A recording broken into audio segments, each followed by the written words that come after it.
Hola a todos, hoy junto con mis compañeros Sebastián Linares, Santiago Hernández y yo, Sara Vargas, decidimos enfocarnos en el tema del Evangelio, ya que este se encontraba inmerso en la lectura para hoy, que es la resistencia frente al Imperio Romano.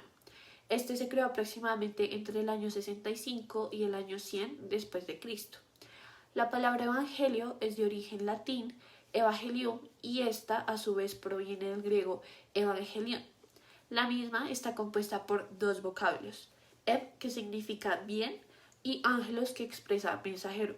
Por lo tanto, significa buena nueva, mensaje feliz o buena noticia, en todas sus dimensiones: económica, social, política, religiosa, cultural y psicológicamente. Este narra la vida, las palabras y enseñanzas de Jesús. También habla del amor que Dios muestra a la humanidad mandando a su único Hijo a la tierra. Además, los cuatro libros que conforman el Nuevo Testamento, que son escritos por los evangelistas Juan, Mateo, Marcos y Lucas, también son conocidos como los evangelios canónicos. Para los católicos, el Evangelio no solo significa los cuatro libros que relatan la vida, enseñanza y sacrificio de Jesús para ofrecer a la humanidad la salvación, sino también la buena noticia de transformar la vida del individuo que escucha la palabra del Señor. Cada evangelio, es decir, representa de manera diferente la vida de Jesús.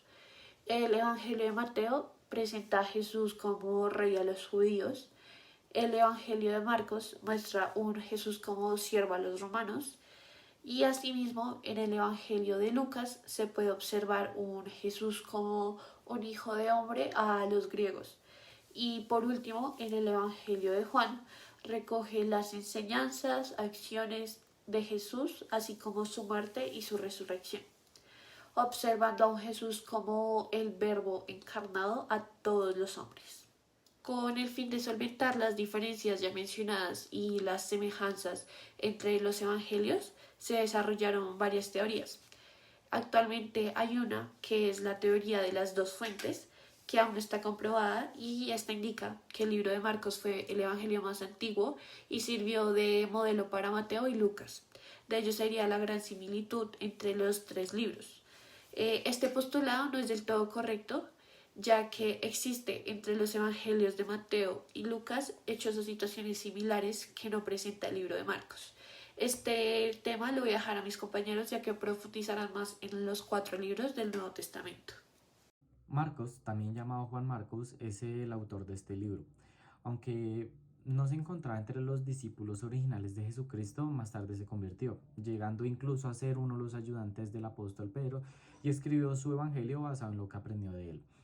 El evangelio de Marcos tiene como una narración un poco repentina y dramática, ya que tiene palabras específicas que hace que tenga un ritmo y acción apresurados. Una de esas palabras es inmediato y enseguida.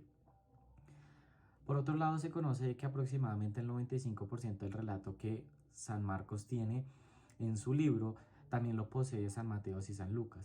Sin embargo, se debe tener en cuenta que hay cosas muy específicas de San Marcos que los hacen como único. Una de ellos es que cuenta, digamos, diferentes tipos de parábolas, como la parábola del crecimiento de la semilla, la sanación de una persona sorda en la región de Decápolis e incluso la sanación gradual de un hombre ciego en Bethsaida. Mateo fue un recaudador de impuestos o un republicano que accedió a la invitación de Jesucristo a que lo siguiese. Después de este drástico cambio en su vida, llegó incluso a ser uno de los 12 apóstoles del Salvador. Al ser apóstol, Mateo presenció mucho los acontecimientos que se describen. Por eso también este libro se conoce como el Testimonio de San Mateo.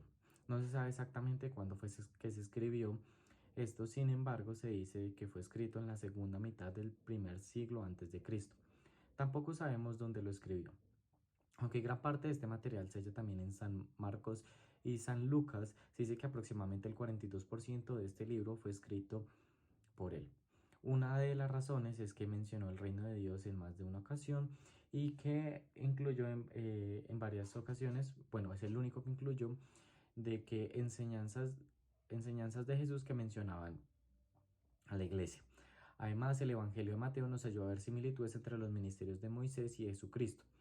Por ejemplo, una era cuando eran pequeños y los salvaron para que un rey no los matara. Ambos salieron de Egipto, ambos dieron la ley de Dios en un monte y ambos vinieron para liberar a su pueblo. Mateo se escribió este evangelio con el fin de proporcionar a sus lectores un relato de un testigo ocular de la vida de Jesús, asegurarles de que Jesucristo era el Hijo de Dios y el Mesías tan esperado. Sin embargo, también desea recalcar que el- la mayor parte de Israel no lo rechazó, ya que querían que el Mesías fuera un político, de que fuera el rey de reyes, de que fuera a juzgar y a gobernar todas las naciones. No lo querían ver como un Mesías espiritual. Bueno, a propósito, cada uno de los cuatro autores de los evangelios ha moldeado y arreglado sus historias sobre Jesús de una manera diferente para así enfatizar cosas diferentes sobre él. Digamos, en el evangelio de Lucas, Jesús es el siervo real del libro de Isaías, quien trae la luz de Dios a las naciones. El evangelio de Lucas aporta noticias que no aparecen en los demás evangelios, como por ejemplo acerca de los primeros años de la vida de Jesús. También contiene bastantes detalles sobre la predicación de Jesús en las regiones de Galilea, Samaria, Judea y Perea. Ya en el Evangelio de Juan, este se enfoca más en la afirmación de Jesús del ser de Yahvé, el Dios de Israel que se ha hecho humano para hacer por nosotros lo que no hubiéramos podido hacer solos. El Evangelio de Juan contiene la abundancia de doctrinas, siendo algunos de sus temas principales la divinidad de Jesús como el Hijo de Dios, la expiación de Cristo, la vida eterna, el Espíritu Santo, la necesidad de nacer de nuevo y la importancia de amar a los demás y de creer en el Salvador. Como pueden ver, los evangelios son pues bastante diferentes uno del otro, pero al final todos cuentan básicamente la misma historia. Un hombre de la región de Galilea que enseñaba buenas noticias, predicaba en diferentes pueblos, para luego ser crucificado y resucitado a los 3 días.